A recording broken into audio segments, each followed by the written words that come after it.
चुनाव जैसे ही आता है वैसे ही सभी पार्टियां अपने वादे कस्में खाना शुरू कर देते हैं। जनता के बीच जा कर के और जनता को ऐसे पढ़ाने की कोशिश करने लगते हैं जिससे कि जनता पढ़ ले और जनता उनके बहकावे में आकर के उन्हें वोट दे और उसके बाद जब उनकी सत्ता आ जाए तो फिर उसी जनता को लात मार कर के भगा दिया जाए। ऐसा ही काम अक्सर किया जाता है। तेजस्वी यादव अपनी सरकार बनाने की तमाम कोशिशें कर रहे हैं। तेजस्वी यादव वादे पर वादे कर रहे हैं। तेजस्वी यादव 200 यूनिट बिजली फ्री, वृद्धा पेंशन को अब 1500 रुपये और महिलाओं को प्रत्येक महीना 2500 रुपये देने का ऐलान किया है।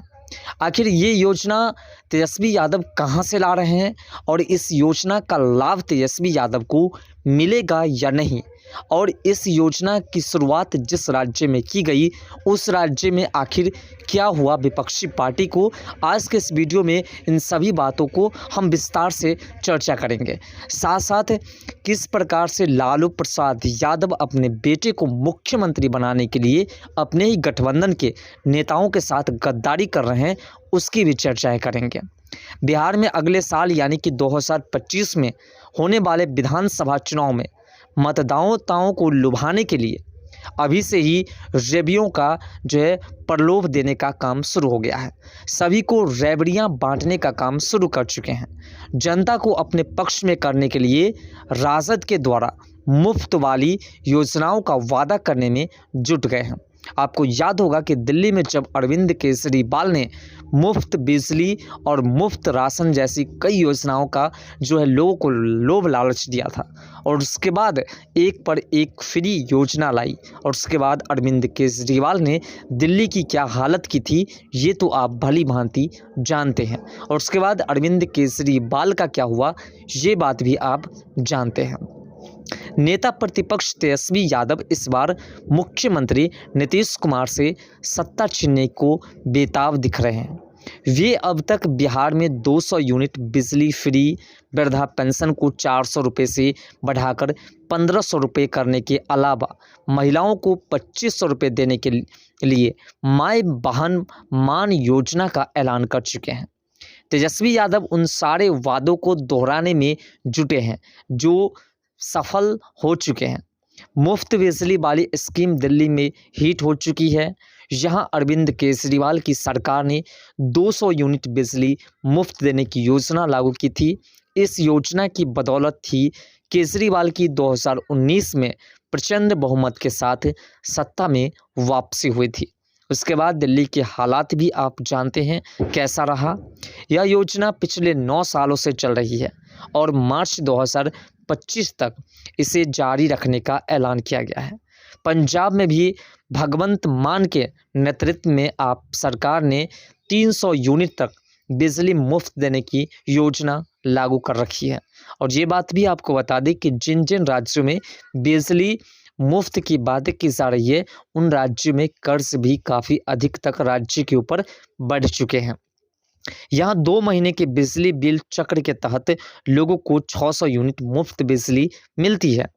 दिल्ली को देख करके कर्नाटक, तेलंगाना, तमिलनाडु, हिमाचल प्रदेश, झारखंड और राजस्थान में मुफ्त बिजली की योजनाएं चल रही है। तेजस्वी यादव ने पेंशन बढ़ाने का आइडिया हिमाचल प्रदेश से लिया। यहाँ कांग्रेस ने पुराने पेंशन लागू करने का वादा करके चुनाव लड़ा था और जीत हासिल की। हालांकि कांग्रेस का यह वादा राजस्थान और छत्तीसगढ़ में नहीं चल सकता, जिस राज्य में जनता को पूर्ण विश्वास है कि खटाखट योजना के तहत किस प्रकार से जनता को बेवकूफ़ बनाया गया, उस राज्य में जनता इन पार्टियों को सपोर्ट नहीं करती है। बाकी जनता के ऊपर डिपेंड करते हैं कि जनता किस पार्टी का समर्थक है और किस पार्टी का समर्थक नहीं है। इन राज्यों में भाजपा ने उससे सत्ता छीन ली थी, राजस्थान और छत्तीसगढ़ जैसे राज्य में। इसके अलावा तेजस्वी ने हाल ही में महाराष्ट्र और झारखंड में हुए चुनाव में महिलाओं की महत्वपूर्ण हिस्सेदारी को देखकर बिहार में भी महिलाओं को 2500 रुपये देने का वादा कर दिया है। इससे पहले तेजस्वी यादव रोजगार के मुद्दे पर सरकारी नौकरी देने का पूरा क्रेडिट लेने की कोशिश करते रहे। बता दें कि बिहार में नीतीश कुमार की राजनीति थोड़ी अलग रही है। नीतीश कुमार अपने एंगल से राजनीति करते हैं। नीतीश कुमार इतने बड़े-बड़े वादे कभी नहीं करते हैं। नीतीश कुमार गाहे-बगाहे वादे तो नहीं करते, लेकिन राज्य में महिला वोटरों पर उनकी पकड़ की कोई सानी नहीं है। छात्रों के लिए साइकिल, पोशाक के लिए पैसे, अविवाहित महिलाओं को यानी कि लड़कियों को प्रोत्साहन राशि, पंचायत और निकाय चुनाव में महिलाओं को 50% आरक्षण, सरकारी नौकरी में 35% आरक्षण नीतीश कुमार के कुछ बड़े कामों में से एक है। अब देखना होगा कि इस बार जनता को किसके वादे ज़्यादा लुभाने वाले लगते हैं। दरअसल बात है कि वादे उसी तरीके के किए जाते हैं जिस वादे को पूरा भी किया जा सके। बिहार की जनता हो या देश के किसी कोने की जनता हो, जनता समझती है कि बड़े-बड़े वादे करने वाले लोग कैसे मुकर जाते हैं और जो छोटे किस्म के वादे करते हैं, जो ऐसे ही वादे करते हैं कि जो वादे पूरा किया जा सके, तो वो वादा 100% नहीं तो 90%, 75% तक ज़रूर पूरा किया जाता है। आपको याद होगा नीतीश कुमार जब एनडीए के साथ आई तो उसके बाद नीतीश कुमार ने किस प्रकार से बिहार के अंदर उन सभी कार्यों को किए जो उन्होंने वादा किया था। ये बात सत्य है कि तेजस्वी यादव जब नीतीश कुमार जी के साथ सरकार में थी तो उस वक्त बिहार के अंदर नौकरियां मिली, लेकिन उस नौकरियों का जो क्रेडिट तेजस्वी यादव ले रहे हैं उसका पूरा क्रेडिट नीतीश कुमार जी को मिलता है, क्योंकि नीतीश कुमार जी के ही बल पर वो नौकरियां मिली थी।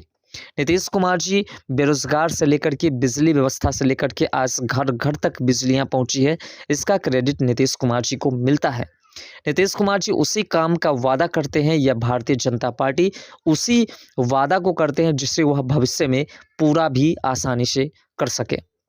ऐसा वादा जो कभी पूरा ना हो, जैसा कि आपने देखा 2024 लोकसभा चुनाव में किस प्रकार से कांग्रेस पार्टी समेत तमाम इंडी अलायंस के जितने भी दल के नेता हैं उन सभी ने किस प्रकार से खटाखट योजना लॉन्च की थी और किस प्रकार से जनता को लुभाने की कोशिश की, जिसके बल पर कांग्रेस पार्टी को अच्छी खासी वोट भी मिली, सपा को भी अच्छी खासी वोट मिली। लेकिन जब जनता उनके द्वार पर पहुंचे, जिन्होंने अपने क्षेत्र के सांसद को जिताया था, उसके द्वार पर पहुंचे तो किस प्रकार से उनके साथ बदसलूकी की गई, ये बात सभी जनता भली भांति जानते हैं।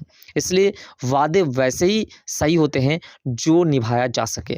अब हम आपको बता दें कि लालू प्रसाद यादव जो अपने बेटे को मुख्यमंत्री बनाने के लिए अपनी ही पार्टी के नेताओं के साथ किस प्रकार से गद्दारी कर रहे हैं, अपनी ही पार्टी के गठबंधन के नेताओं के साथ किस प्रकार से गद्दारी कर रहे हैं।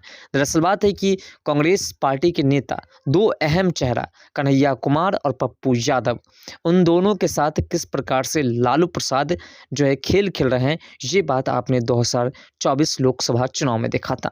जब 2024 लोकसभा चुनाव में कन्हैया कुमार को बिहार में ही टिकट दी जा रही थी तो किस प्रकार से लालू प्रसाद ने उसे उखाड़ कर फेंक दिया, अपने पाँव में गड़े कांटों की तरह नोच करके उसे फेंकवा दिया। उसके बाद बारी आई पूर्णिया के सांसद पप्पू यादव की। जब पप्पू यादव को टिकट पूर्णिया से मिलनी थी कांग्रेस पार्टी की ओर से तो वहां भी नहीं मिल पाई। ये भी लालू प्रसाद की एक राजनीतिक थी। और उसके बाद पप्पू यादव जैसे व्यक्ति जिन्होंने मन में ठान लिया कि हम चुनाव लड़ेंगे तो लड़ेंगे, और उसके बाद पप्पू यादव ने पूर्णिया से निर्दलीय चुनाव लड़ा। भले ही वो जीत हासिल कर पाए, लेकिन कांग्रेस पार्टी की ओर से उन्हें उखाड़ करके फेंक दिया गया था। फिलहाल तेजस्वी यादव के ये वादे आपको क्या लगता है कि ये पूरा करेंगे? क्या जनता को जो दिलासा दे रहे हैं क्या वो पूरा कर पाएंगे या नहीं? अपना राय कमेंट सेक्शन में ज़रूर दीजिएगा।